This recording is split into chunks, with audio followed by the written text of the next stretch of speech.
What's happening, guys? Welcome back to the channel. We're diving back into another craft brew for you. Okay, this is Mikerphone Brewing Company. Guys, I've been to the tap room, I've been to the brewery. It's a really cool spot.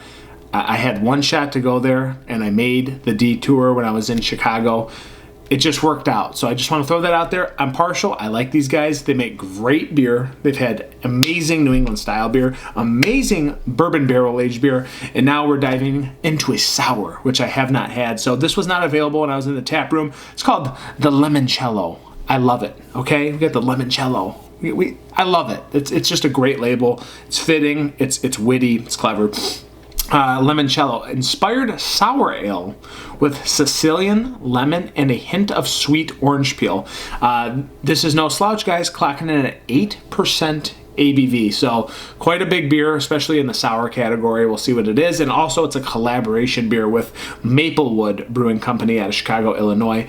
Did not know who these guys were, never heard of them, so kind of just noticed that, to be quite honest. So this was $4.99 for the can, so a little bit higher end, but that's kind of what the nice beer costs these days. Let's not get twisted with everything.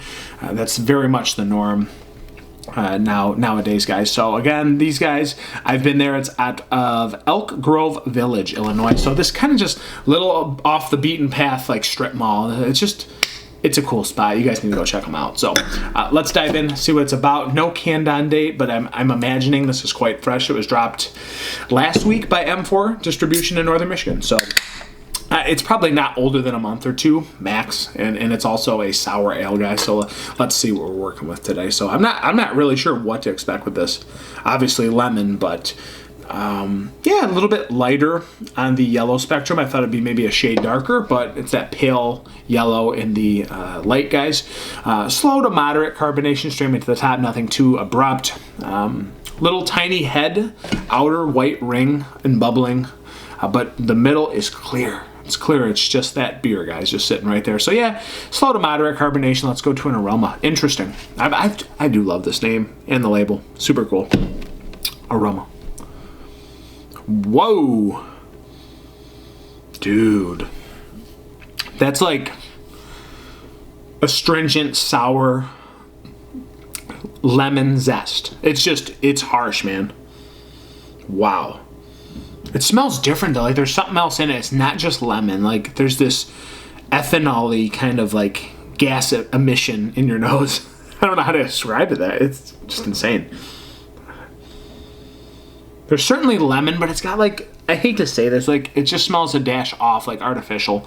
Not pine sol, but my mind is going that way. It has a little bit of that chemical kind of lemon and warhead sourness to it. I'm honestly a little bit nervous. I don't know, guys. I'm diving in. Okay, it's the limoncello. Cheers. Whoa.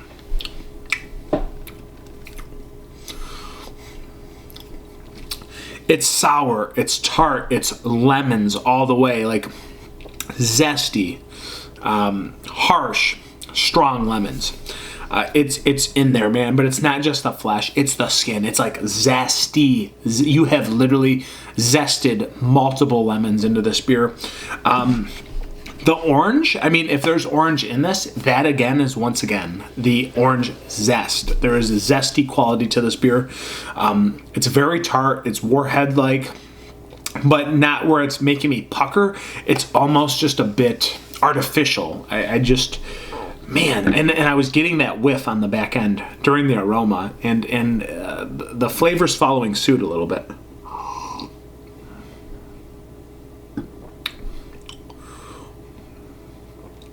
I like where they were going with this beer. It would have been so awesome had the back end not been so harsh. The back end feels pine sol-y. I have to throw that out there. Like, yes, I get the zestiness, I get the bitterness and the sourness of that fruit. Maybe it adds that twang and that tanginess to this beer, adding to the sour component, but it just feels faked. It feels artificial. It feels just ever so slightly pine sol. If that wasn't there, this would have been one of the coolest sours ever. It's really tasty through the front and middle 50%, and then the last 50% I just dislike, guys. I'm just going to throw that out there. I just don't like the back end. It's so tasty too. There's lemonade, there's lemonade zest. It's juicy for a moment, yet it's sour, it's tart, it's warhead, candied.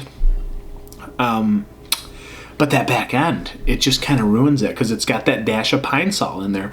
But it's not that it's like harsh ABV and warming going down. It's going down pretty smoothly. It's just that acidic pine sol chemical taste on the very back end of the finish.